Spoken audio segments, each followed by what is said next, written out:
Kasi, meron sa Singapore, very high-tech na kasi sila eh.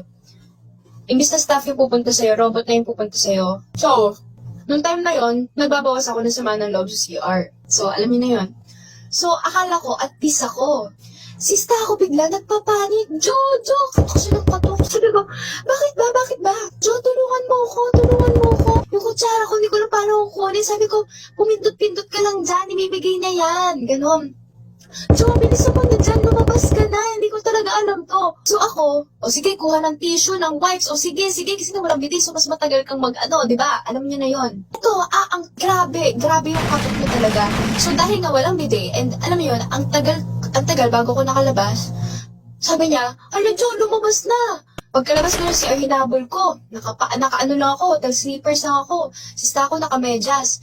Hinabol ko sa may elevator. Kasi pababa na siya eh. Hinarang-harang ko yung robot, pero yung system niya ang nakalagay, going down na. Sabi ko, uy, hinarang-harang ko siya. Pero ganun din siya ng ganun, yung robot ganun lang din ng ganun. Tapos sabi ko, Stax, pumunta ka dito. Tapos, sista ko, pumunta ka sa akin. Pumunta siya. Lumabas siya. Hindi niya kinuha yung keycard.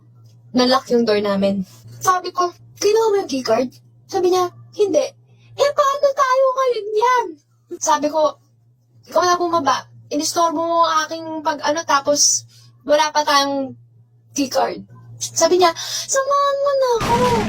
So bumaba kami sa first floor. Nakamedyas siya. Buti na lang, may suot akong pants. Hindi ako nakacycle lang or else I just wondered. So bumaba kami. O edi ayun. Yun yung journey namin. Para sa kutsara. Kumuha na din kami ng kutsara sa first floor.